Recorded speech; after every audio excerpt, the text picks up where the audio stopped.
trying. There's damage in the fence here, but there's not really much of a commit. Of course, does have the flashes away if he needs to as well. More Ezreal damage, but a half HP Warmog's tank is not a real success out of the CLG side, so a small attempt was made, but nothing gained. These wards are fought over. The Baron buff times out. We sit at a 5,500 gold difference. Licorice goes a shuriken, flips away.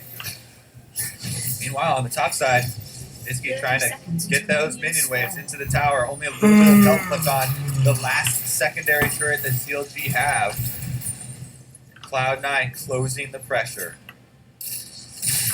2 auto attacks knock down that turret. Nisqy is being zoned out with Power of Evil, and Biofrost is back killing as you see Sneaky coming around, finds a bit of damage, ults right over, goes to the big play, and just jumps right back out, doesn't manage to bait the shockwave, but they do kill the turret.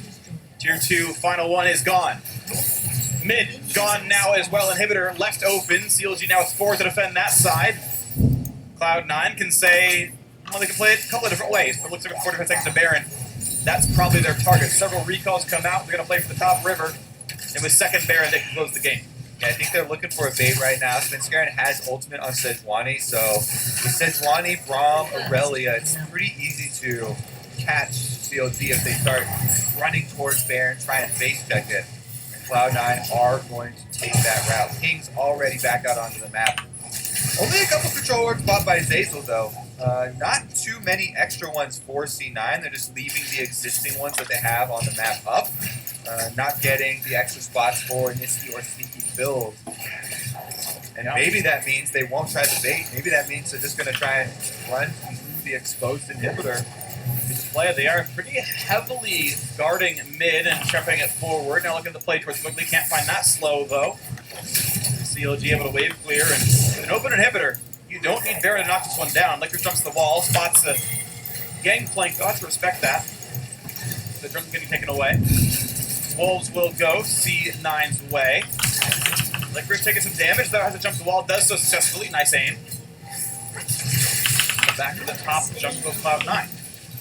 Look at this two-man Baron that they're starting up. Sneaky and Nisqy's plenty of damage to do it. Kai'Sa will rip through this thing. He seems aware they're trying to find their way forward, but the pillar's been used, and there's not a lot of other engage tools. Shockwave delivery is not there, and a clean pickup on the Baron. Cloud9 pushed CLG into their base, and with 2 members knocked it down quickly. Viper Svenskeren guarantees it, and we're back now to an 8,000 gold lead. Baron buff on the members. 4 items apiece kind of across the board. Ready to knock down the CLG base. And immediately you see the spread. C9 once again spreading out the top as well as bottom. And it looks like it's going to be a full Baron siege here. Full buff. How will CLG make their move? They've got to look for a hard initiation, but they don't really have one on the team. Maybe it's a default from an Abyssal Voyage from Bio or something. Really, this team doesn't have a lot of offensive looks. Yeah. Got damage, but no way to lock down their targets. They're going to find Ruin now. They're going to go for the offense down towards Gangplank. Does happen to dodge the first ulti. Eaten by Tahm Kench. Runs right away. They are going to keep their top laner alive as spells and summoners are burned. But mid lane is under fire right now as well. And Cloud9 will go for this one. Juking away is Sneaky. Not getting true shot barrage. Finds the shots on the bottom. Inhibitor turret now as well. Mid inhib is cracked. The bot one now open, and CLG have yet to find their way in. It's been losing control for 20 minutes. Shockwave is going to find a bit of space towards Nisqy. No easy escapes here for the Aurelia. It could take the damage. Has to flash away. Gangplank not going to find the opening just yet, as GA is also still available for that mid laner. Siege continues. Redemption by some base P. We look at the damage on Nisqy. Cannot quite knock that one down. Goes to the big play. That's GA popped, and now Svenskeren's coming around. PoE can't find his way in. He's smited. He's taking a lot of damage. He's going to flash in for more kills. Henry's going to drop as well. Make it a second as the mid laner friendly does die. And a 5v3 is all that Cloud9 need. They will push CLG back to the fountain. They will knock down the turrets, and C9 will take down first place CLG. 5-3 heading into Rift Rivals. Cloud9 looking strong. Creating plays across the map this time. Nisqy on the mid lane, Aurelia with some nice roams from Zeyzal and Svenskeren early to control that vision. They get the early money onto Aurelia, fund the Trinity Force, allows them to spread the map. Yep. Bottom lane playing very well for themselves. Sneaky and Zeyzal outputting pressure and invading with Svenskeren as well. Cloud9's first 3 kills involved exactly Svenskeren, Niski, and Zazel. The number 4 was a solo kill in the mid laner. Said, all right, you set me up, I'll take it from here, and he did so. 3, 0, and 4, the 2 aggressive solo laners, both deathless here on the Cloud9 side. Managed to pick on Wiggly early on, those worked pretty well. The mid side did not go so hot for CLG. Cloud9's pressure too good. All right, that's getting me excited for Rift Rivals. Yeah. Week. Yeah. D9 coming in with a nice victory here. Let's see how they fare in international competition once again. Yep, this is a squad that I think does look better with Svenskeren. It's a pretty low sample, only I think it's 2 games from Blabber, 1-1 from him, but with Sven, they do look solid. He still looks like, especially in his head-to-head against Wiggly, like looks like the best jungler in the league, looks like the better jungler, at least in this matchup, but we kind of expected that kind of coming in, and this is a squad that you can definitely get hyped for. You can definitely be excited to see them play throughout the rest of the summer split. Yeah, he definitely is very proactive early on in the game. He coordinated well with his support this time around, which even adds more threat. Yeah, so a threatening team for Cloud9, but now for more on that victory, Obli standing by. This is Ned's mid laner. Thanks, guys. Niski, congratulations on the win. Huge difference from yesterday, the loss against 100 Thieves. So tell me about the bounce back coming into today's game. I think today our comp was really good. Like, just fighting was just too easy. Like we had Sejuani, Aurelia, and Braum, so we could just start fights like really easily, and it was really difficult to kind of lose them. I think because they had weak champions to fight us. So yeah, I think that's the big difference. And something that I want to ask you about, something that Reaper had mentioned earlier in an interview today. In yesterday's fight, you guys had some fights that you should have won, but just poorly executed on. And I have been seeing just a few small mistakes coming out of Cloud9. Now that we're halfway through the split, what's happening? I mean, I think yesterday we had a lot of winning fights, but we were losing them somehow. And then when we watched the replay, we realized like we played the fights like really bad. Like there was a fight on mid where I had a freaking on Gragas, and then I steal like Aatrox ult and I go in for some reason. I don't know. I mean, I think yesterday was more difficult to like execute the comp as well. Like today was just straightforward, just fight, you know. And yeah. All right, well, coming up next week, we do have Rift Rivals. You're going to be going against, I know you just escaped them, but now you have more EU mid laners coming in. Thoughts about going against G2, Origin, Fnatic, all of those fun mid laners? I mean, I think I just want to face Caps, because when I was in EU, he was the best mid back then. So I just want to see how like good he is right now, and also how I improved compared to how I was in Splice before. So yeah. Well, you have the stage right here. Anything that you want to say to Caps? Good luck. Good luck. Well, I'm sure he's probably thinking good luck to you. But Niski, thank you, and again, congratulations on the win. And for more on the game, let's hear about from the State Farm analyst does.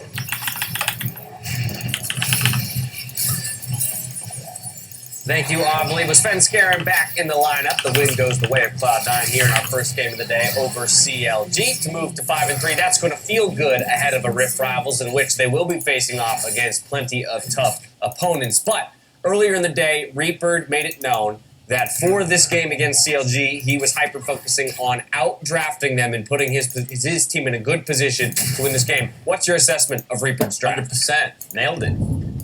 Home run. Flat out. Yeah, no, I agree. It's just like how much was forced on CLG versus how much was their decision making. Well, I have a tough time believing they needed to do this. I mean, Lux is still up, and it's just not taken, and that was Biofrost's champ. And so they already, CLG is opting to change their game plan. They basically have 3 inactive lanes. I wouldn't call all of them losing lanes inherently, because I think Tom Kench Ezreal is Just lanes without any setup. yeah, there's no setup. They're all defensive, pushed in lanes, so you're always getting pushed in. You can't 2v2 mid against Sejuani Aurelia. So, like, this was a game where the early game, if you lose it, it's pretty difficult because they're going to kite into you this entire time. And you see, they have a lower forward percentage of the ball. My problem to specify it is that this CLG comp does not engage. You have no way of actually starting a fight. You've got Trundle terrible for doing that, and you've got GP, again, terrible at it. Orianna needs to follow up. Now Kench is defensive in Ezreal, so how do you actually start a fight? And so what ended up happening is they didn't. It was C9 starting every single fight, and of course it goes their way because they have Sejuani, Aurelia, Braum, which is so filthy To right be now. fair, CLG's comp does have tools to kite back and answer very well with a Tom Kench, with a GP, with an Orianna and an Ezreal. Like, they should be able to absorb their engage and kite back. So the problem is, in the early game, to get to that point where it's an even state and you're forcing them to run into you, you kind of want to be even in the game because as soon as you fall behind, they go to Baron and then you have to run in. So you have to play this comp from even, but you don't have any pressure points on the map. Yeah, definitely a different look for the CLG bot lane. As you mentioned, those forward percentages, significantly less than they had been throughout the previous games in the split. And you can see, the freedom that allowed for Svenskeren to repeatedly go mid lane and activate that 2v2 of the Sejuani and the Irelia. Yeah, that's my gripe because Cloud9 understands Sejuani Irelia is pretty much the strongest 2v2 right now. It's very difficult to beat it because Irelia is just going to get the stuns up with the Sejuani, constantly chain CC, everyone's so beefy, and then against Orianna Trundle. How on earth are they going to win that 2v2? They don't actually have enough damage or sustain unlike Irelia and Sejuani. So I think that CLG needed to really play to their power spikes and slow the game down, like we've been saying. And it's easy to blame the Orianna in the draft or the Trundle in the draft, but that's what works. The thing that changed and stopped it from working was the bot lane having no pressure. Because if you're forcing the Sejuani to go bot to protect a pushed in Right, bot so lane, put the Lux in place of the Tahm Kench. play aggressive with a different marksman, and then the Sejuani can't go mid anytime she wants because there's other things happening on the map he has to react to. All right, that said, right, while we might have some gripes with Champion Select for CLG, ultimately the gold was quite close, and in a lot of cases, slightly in favor of CLG moving into the mid lane. So really, it did come down to execution, and within that execution, Cloud9 would come out on top. Yeah, the big thing in this mid lane fight is to track Biofrost. I mean, he is one of those defensive tools we're talking about when people dive in. You can save them, but he's positioned so far forward so that when the Akali comes in and assassinates Stixxay there, where was the Tahm Kench to devour him? He hadn't used it until he runs forward and devours the Trundle there, who's supposed to not need it. And that's the big problem. Stixxay didn't flash because he trusted his support to be there. Biofrost critically misexecuted in this team fight when, like you're saying, they could have won this game if they win this critical mid-game fight. So I know I want to see him devour that there, but Stixxay was like at 80% and just got deleted like that. That's kind of hard to expect. I agree. You devour him at 80%, be like, all right, you're safe here, buddy. Probably. The Akali's in the middle of your team, and he was the furthest person forward. The Tahm Kench's job is not to devour the Trundle. The Trundle has his ult versus Sejuani. He's fine.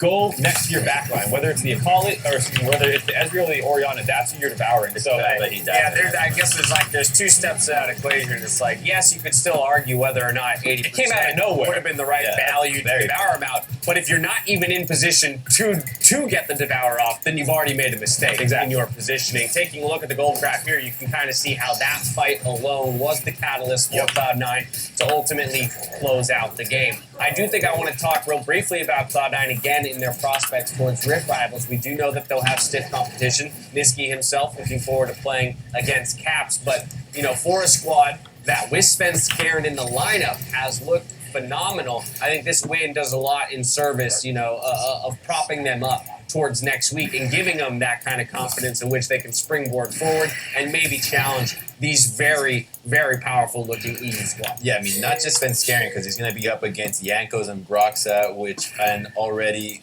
2-star junglers, but you've got Licorice, who gets to bust up the Akali, and I don't know how you felt about Akali after she got nerfed, but he is making a case for a completely unnerved Akali here. Yeah, and I think this is why it's exciting for C9 because they are kind of a high-risk, high-reward team. We see them lose games when they mis-execute team fights and win games when they manage to. So that means hopefully they can beat anyone at Rift Rivals if they're on the team. Well, C9 end the week at 1-1, striking back after a tough loss yesterday. We're taking a quick break. On the other side, FlyQuest 100 Thieves face off. If you want to show your support for your favorite team, make sure you check out Team Pass and the League client for team-specific bonuses. Then meet us back here for Game 2 after this.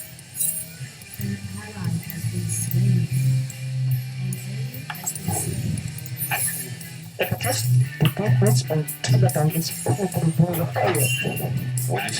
C9's pretty good at the champion. Big play up towards the jungler, who's Flaxos now himself movingly goes down, and now the fight continues on. Over the wall is Stixxay, but this is still a lot of punishment for the CLG support. And Ruth taking around, picks up something big, but now Niski with the solo kill. It's on the ruin now, and Niski finds him. PoE's at 12 HP. The stopwatch dodge an auto attack. Oh, still has the follow-up. Exactly. GB. Well, just do not kill yourself and win. G2 and angle or? Yeah, G2 and angle. Yeah, G2 35 minute. Oh no, are you okay, Mike? Yeah, got a pretty big fender bender here. Don't worry, State Farm's got you covered. That's great to hear. Robin, what's going on? Are you sure you're okay? Yeah, I think so. We're gonna get you a tow truck, Mike. Thank you. So fender bender going on. Fender bender, fender bender, fender bender, fender bender. Everybody remain calm. No reason to panic. Go with the one that's here to help life go right. State Farm.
Yeah, it's so damn useless. What do you do with a 9-1 van, like? Seriously. I don't even know what to do with it.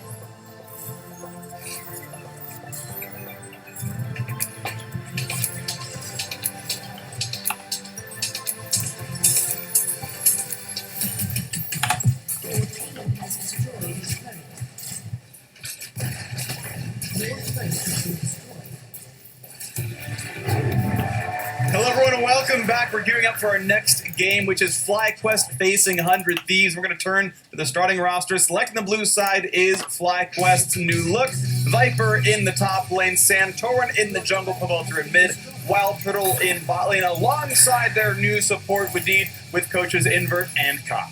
And loading up to the Rift on the red side, it is 100 Thieves. Fresh off their 2-game win streak. In the top, it's Fake God, Jungle Amazing, mid Ryu, bottom Bang, support Afromu, and Coach Prawley, and Joseph Jang on stage.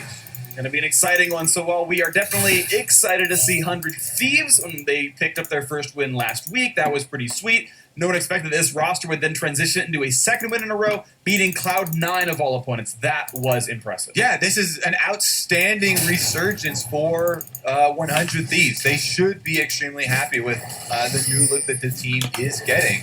And they look like they were doing it very confidently. They made leads, they transitioned those leads effectively into mid-game team fights. Ryu himself back on the roster, and he's showing to be a very stabilizing force for the team, much like his arm right now for his head as he rests and prepares for the game. Meanwhile, it's having a very positive impact on Bang, I feel like. He was playing with so much confidence now, looking way, way more aggressive than we've seen all year long from him. Yeah, I like that. He's laughing with Afromu. He's having a good time. Of course, 100 Thieves are hoping to keep that win streak going, improve it to 3 there, facing FlyQuest, who actually, similar like 100 Thieves, have been struggling so far this split, but in spring, FlyQuest were so good. In summer, it's not been the same. Yep, they are actually on a 4-game loss streak right now. I know it's weighing very heavily on the players, as they've all been kind of vocal about how disappointed they are because they expect so many wins for themselves. Wadid especially, though, I have to say, subbing in, he looked very good, in their game yesterday. Even though they lost, he had a good roam mid. He, did not make a lot of mistakes. Yeah, I have to say, Pavelter probably had his roughest game of the year so far. He was dealing with the CLG lane swap where they had Ruin on the Renekton, come mid lane with the counter pick, and he got focused quite a lot. We'll see if he can bounce back in this game. Because already they're throwing some bans out, Aurelia and Akali off the table on the side of FlyQuest. Karma, after the buffs in 9-12, going to be taken off the table as well. Well, so far, Yuumi is being left up, and we know Lux is available here as well. Could be a trade of sports. We'll see what actually comes through into this one, as it is going to be the Yuumi ban. We were burned by not seeing Lux at all in the last game, but I feel like it's a strong one. Sejuani, though, is the queen of the patch right now. I think almost every single team will be going to first pick this one at 9 points. I think there's a lot of queens in League of Legends right now. Bottom lane queens, yeah. There's like 3 of them. Sivir. Yeah, I mean, you got Sivir, then you got a bunch of the support. Yeah, you got Karma and Yuumi, basically, yeah. Zion Rakan, the lovers duo locked in What for the actual fuck? Why is there no one see here? if they can get some action going early. The attack speed level 1 from that duo is always super threatening. That's what people always have to keep their eyes out for. Yep. We had all on the side 5. of Turtle and Wadid. This is going to be Wadid's second LCS game with the squad, and already they're locking in Sivir. Sivir Lux would be my go-to. We'll see what actually comes through into this one. Afro, whenever he gets the chance, does play Rakan. His 4th game, half of all his LCS games this split have been a Rakan. 1 each on 4 other champions. Has been an engaged tool. And yeah, as we were talking about before, you were mentioning that Bang's playing with more confidence. He is by far the KDA leader of the team. The bot lane has like an aggregate 80% participation. They are doing a lot of work right here. Tom Kenny going to come through to keep the back line safe against the Rakan engages. And Wadid has played a lot of games on Tom Kench. When he was in Europe, he was one of the primary champions for him. So this is definitely going to be a comfort pick as well. We saw it used fairly effectively in the last game. Sivir with Spell Shield and Tom Kench should be very safe. And so the team's match rolls right now. Junglers and bot laners have been grabbed. FlyQuest got first dibs on jungle. 100 Thieves got first dibs on bot lane. And they matched with kind of expectations here for the most part. Surprise! Sejuani and Trundle again. Freaking weird. Well, they're spending the bans on Sona. And not every league cares about Sona. You were talking about how North America plays a lot of Rumble in this game. Sona has a global 50% presence in pro play. A lot of teams do not care about this champion on either side. NA still does very, very heavily, and that's just kind of our flavor to it. Poppy dropped off the table here against Fake God, and Azir dropped away from Pavelter. Taking away some of the possible front line change from top side. Interesting, because Viper usually likes to run carries, and they don't want one of those cares to be stuffed by a Poppy. You know, it generally does. Speaking of, there's the Riven Band. Definitely going to take out Viper, iconic Riven player. That's their one win of the split, by the way, is Viper's Riven. Jack's band is some research, I gotta say, because I haven't seen him play it so far this year. Anyone on the team has. And on top lane, Jax is apparently what would counterpick what Viper wants to play. Go Hunt and Thieves, maybe grab a mid laner first, and then we see what Viper blinds. And generally, Jax is about the scaling and, not about like crushing your lane. So maybe they are worried about something that is going to outscale them. They do have Sivir on their team with a substantial front line already. And with that type of front line, I would probably already be looking for FlyQuest to field something offensive for Viper. Camille is definitely an offensive look. Definitely a top laner now for me. It is still used infrequently in the jungle. I think there's very rare cases where you need to snowball early, but top lane, I think she's still a powerhouse. I honestly think it's an underused top lane champion right now. You get your Tiamat early, try and get wave clear, and then you go around roaming for ganks, much like an old jungler would. Except that you have top lane farm with experience and top lane money, and then you get your Trinity Force after that, and you get to have the same old incredibly powerful 1v1 situation and a lot of mobility on the champion. So Kennen is going to be the answer right here, and about 80% of the time it is AP Kennen that we see in pro play. Maybe you go for a Gunblade to sustain your 1v1, but it's almost always actually the ability power build. Some people will go on hit, but it's the rarity nowadays. So Kennen into Camille in the top lane. Victor for Ryu is blinded in the mid lane. Pawelter answers that with a Zoe here, hoping to redeem himself from yesterday's game where it was a very, very weak Irelia performance. Was counter-picked, but I think had some bad choices in the mid-game. Now he's got his MacBook choice and has a very, very strong early jungler to back him up. This could be a pretty good field day for Pawelter. Engage tools, not too bad actually on the few side. Lagon's pretty solid. Kennen flanks can be very reliable here as well. FlyQuest, Sejuani and Camille not Back him up! Yeah, What did you? Both of them have ganking options. Sejuani plus Camille is insane threat. Meanwhile, Trundle is actually an effective ganker with Victor, because while a Victor by himself is not very good at landing CC and a Trundle by himself is not very good, if you combine them, Pillar plus the gravity field does usually burn a flash by themselves. So, and those are very low cooldown abilities. So it could be, kind of surprisingly good combination. Definitely agree. We'll see if that does come through and if they can start picking apart Zoe in the mid lane, who does not have natural escapes. Two teams near the bottom of the standings. A 2-game winning streak over 100 Thieves. They put Ryu back in the lineup and subbed out Someday as a result, and it's been working for them. 2-5, hoping to climb up as FlyQuest hope to right the ship with Radid now starting this week. Did look good yesterday, but could not find the win, hoping that today is the day it turns around. It's going to be a 1-week break for these teams regardless as they sit from home and watch Rift Rivals. Doing on a loss not be fun. And FlyQuest were one of the teams just outside of making it into Rift Rivals. Just outside of qualifying that. Spring playoff team, strong performance from them. A lot of people had super high hopes, and I know they did themselves.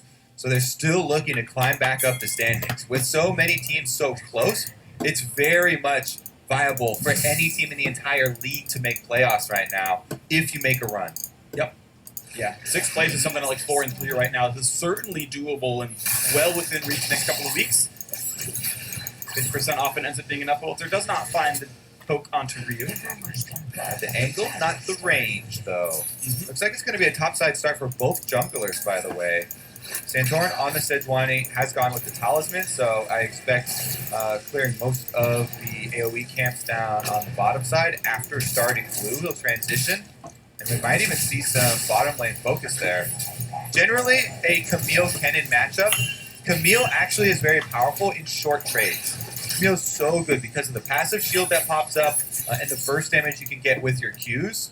She would like very short trades, whereas Kennen, any sort of extended interaction is going to be in the favor of Kennen. Gets to abuse the range matchup, gets to kite around through the brush, dropping minion aggro, throwing out constant harassment. So you can see in the early levels especially, that is going to mean that Viper tries to avoid as much damage as possible and as much interaction as possible of this sneak It's going to be a Conqueror Camille here. We do see Comet sometimes for the just W trading to make the middle of the lane a little bit easier, but he's going for the more all-in. Yeah, all-in actually kills someone for the fill. You see the bot lane trading back and forth. We'll see now for both these sides, but it is FlyQuest with the push. And he's walking back here. Bang, though, has yet to drop any CS, so it's going to feel pretty nice. It always feels good when you get 12 out of 12. You just feel confident going into laning phase. You have 10. Well, he's definitely been confident, in the last week or so, even 2 weeks. Showing up on stage, Bang playing a lot more aggressively than usual. We'll see if that holds true on the Zaya right now. Again, as we mentioned, both junglers starting top side, so they're transitioning down bottom, and Amazing's first to the party on the ward. Didn't quite finish it. Yeah, swept one, couldn't quite do the second, but now look at this damage. Top lane Viper wants to take down Fake God. He's able to walk away with the lightning surge, but oh my, that is pain. Yeah, that's what you mentioned with the all-in for Conqueror Freak. He's able to proc it. Viper hits the stun, destroys the trade there. And even though Fake God lives, that low HP starting a Doran's Blade means that he is going to have a much rougher time in this lane. And it helps out Viper a lot. Let's see if Santorin makes a pass on the top side of the map now, because getting a Camille ahead early would be poke right there, but it takes a turret shot for it, so maybe the Q not quite worth as Bolter walks back away. Don't believe he spotted the Trundle W, but may have. And yeah, that's going to be the question mark thing. So actually, they do know where Trundle is. They're like, okay, Amazing's up on chickens. This could be a double scuttle for Santorin, though. He got both of them. Poke Belter walking into the brush, lands the slow, uses the exhaust that he picked up with the Spell Thief, so no big cost to him, and that's what we're looking for. Snap to the top side, though, forcing Fake God to dodge the W, knock up, but one more Automate is stunned, there it is, and they will make him down. Fake God is gone, a solo kill, sorry, duo kill, first blood in the top lane. My brain not working too good. You're a true top laner. Solo kill! Got a jungler! What a jungle! I like how, too, you can see Santorin pause there with the Sejuani. He was going to give the last auto over to Viper, but then he was like, you're taking too long. Turns around and finishes it off. Let's take another look at it. Viper doesn't get the stun because Vacon uses the extra speed there, but Santorin has inside route, so it doesn't matter. He's able to corner him against the wall. They get the stun, and then Viper actually did get into range to finish it off there. But I know that feeling as a jungler. You get a little bit too antsy. I mean, there's no risk, literally, because he just used E and he just used Flash. So there he checked his potions. Like, did he have like one of the iron elixirs? Wait, is there a Shrock on the team? You can't steal iron elixirs. If you don't check items, there are theoretically ways he lives. I know. So I'm always okay with it personally. I love the three-call dance. Shout out to supports after Wadid. That was fun. But yeah, and one of the things I actually really liked was when he first came in, he actually gave Viper the chance to stack the first bit of the passive. The stun came one auto earlier, gave him a little bit more space to kill. So little minor things actually made a difference there. Just when he was in range to get the passive over. And it's a 700 gold lead now. FlyQuest off to a very good start. 11 CS lead for Viper, who has both summoners up. Has yet to recall, though, and cash in on the 200 assist. And Viper really has risen as one of these stars for the LCS for FlyQuest. You know, North American player making a big, big impact on the top lane. Playing primarily all of these carries. Showing Camille now, and this is one of those carries that's very scary, as we said. If you get ahead early, the Tiamat Rush, first item, like we talked about in Champ Select, allows you to push that lane, and it just makes the enemy jungler life a living hell. Because Camille can come over these jungle walls for any of the camps and absolutely destroy you in your own jungle, or even make looks towards mid lane. Really minor thing I want to point out that Viper just did. Before they put this control ward down, when he first TP'd in, he pushed the wave, juked into the river, to feign that he put a trinket ward down in the tri-brush up there. So there's a chance that Amazing thinks that was put down, that Fake God would communicate that, and it might actually affect the jungle and gank passing. But speaking of gank passing, though, Amazing looking at the bottom side. Yeah, he's looking. I don't think a tower dive is advisable versus Tahm Kench Sivir, but makes a pass through, and they catch a little vision on the way out. Importantly, I think the biggest part about that pass was this ward that they left behind. Wait a second, Ryu taking some harassment, but right here, buy your red buff. This is one of the least checked brush in the entire game. which does provide fairly long-lasting vision. And we'll see if that one does pay some dividends. At least it's a good, reward for spending that time going for the deep invade. We got Sejuani back from the top side. Centron actually looking to steal away this red buff. Has the space for it. Silver, of course, did spot Trundle as he moved through the bottom lane jungle and gives Centron a bit of space here. Looking for this one down. Should do so. Doesn't need this, might have to say. Grabs it, gets the steal, and a pretty clean dive to leave. And yeah, again, Trundle's far enough away. This is a pretty doable dive. Thank God somehow this does have an ult, but that is it. When do they go in? There's First 3 of you! Here comes the attempted stun, but look how 3 of you! This is not going to be You're just chilling! and a very clean easy yet again. Goal toward Viper. Yeah, they know they can give the kill credit to Viper this time around. Finishes off the kill. 4 members actually on the map roaming for FlyQuest. They are getting out there. I should have freaking flashback. Alright, here's another look at it. As we saw, the double roam from Pobelter and Santorin. With level 6 is available, Big God knows he is going down here. There's not a lot he's going to be able to do to outplay that with no support coming from the rest of the team in time. So, good move from FlyQuest, capitalizing on this top lane power. And Camille is off to the races. Sheen now to back up those all-ins with Conqueror. So much damage output come through. Sheen already, you can get it converted to true damage just with the Qs, but Conqueror as well going to come through, and she will chase you down. 500 gold lead individually. Just spent the money as well. It's going to feel nice. It is Gunblade AP Kennen as expected here for Fake God, but it is just Kennen is going to be continually down in money. Sweeper comes out, amazing, doesn't find any wards. Just make sure there's no dive coming in, but doesn't feel confident enough to gank. It's still flash and ult up for Viper. I mean, Camille is absolutely insanely hard to gank for a Trundle. You put up a pillar, Camille jumps off your own pillar and gets away. So as long as Viper doesn't use the hook shot offensively, there's no window where Amazing is able to make a successful gank there. There's no Kennen ultimate to set him up, so no stuns flying around, barring just charging it up the long way with your auto attacks. And it's just too difficult. So he backs off. Him being off the map, though, Santorin's going to slip right in. They see the bottom lane has recalled. They know they've got bottom lane priority. Turtle uses teleport while Jeet is still here. Objective should be theirs. Plenty of damage on this Mountain Drake. It's going to be a pretty clean pickup, though. Amazing coming around. Does have flash and spite. Actually has a chance of going for a steal, but now zoned out by Wadida. Does not want to get devoured. That's a good pickup there. Nice one, and now looking at a sleep towards Ryu, does Cleanse walk away, but now Regan towards Wadida. This time he is isolated. Will go down to Amazing, so 1 for nothing. 100 Thieves are on the board. As Ryu goes back to his turret, and Scuttlecraft goes their way as well. FlyQuest split. A couple of them going after Ryu there, and Wadid left out to dry. Tom Kent taken down. So 100 Thieves striking back here. Gold still very much even. Only the slight advantage. Pretty much all for top lane. Yeah. With Camille Sejuani being the one getting those kills. Yeah, half the gold lead is entirely on Viper right now. The 800, 400 is on to that Camille above this one, but now towards the bottom side, while Hook puts down the spell shield, getting away from some of the knockers. This time it will knock them both up, though, and Wadid's not going to go very far. Now look at Wild's going to get again. They have the damage. Can they chase down for more? Now he's out of the turret, but damage to Amazing. He's got to be respectful as well. 1 for nothing down here. Now Pobelter looking for the damage. Good hit towards Ryu. Stunned, but still locking forward. Might find a bit more. Now creating even more spells back and forth. Good shielding comes in, and Pobelter actually dropped quite low. Finally outranges the Chaos Storm as Ryu. Look at the better of that trade, but a longer cooldown is burned as now bot lane's under fire. And look at this, big damage and a big guy will lock him down to the turret.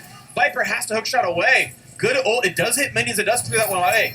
And now as this turret takes even more shots, yeah, 3 plates were claimed, plus those couple of kills in a row. Big, big for 100 Thieves. Yep, 100 Thieves to the bottom side of the map. It's their power point. Playing off of Bang and Afro move. Successful move from Amazing. Unfortunately for them, Amazing actually did have to take both of the kills. So kill money not going over to Bang, but he's got the good CS lead for himself and a bunch of those turret plates, as you mentioned. Yeah, Bang is winning by, it looks like, more than Viper is right now. Even though he didn't get the kill, that lead is meaningful. We know Xayah scales great. So does Silver, don't get me wrong, but with a lead, these champions are all about multiplying your items together. Now, while They Turtle go once again. again isolated, it burns the ulti and says, okay, with Spell Shield, I'll be fine. Afro has no ult, won't get that one picked up. All right, Turtle with the extra speed wants to clear out the extra minions here. Even without any support around. Definitely is dangerous and has to give up the cannon at least. Santorin back to the top side, though. Does know this is a locus of power. Ryu does have flash, can get away from things, but fake out maybe a target. Yeah, Santorin's looking to use the Rift Rail to give more money over to Viper. Viper had stuck around, you saw in the turret last time around, getting that first turret play for himself, knowing that he did have hookshot to try and get away, and it was not too dangerous, but they really want to get this Camille rolling with the full Trinity Force to start roaming around the map. Because bottom side is being devastated right now. Bang and Afrim get another turret play for themselves. Play number 4, and Turtle not even allowed to grab the caster minions for gold. As his bot lane is going very quickly in the way of There it Hyper is. Z.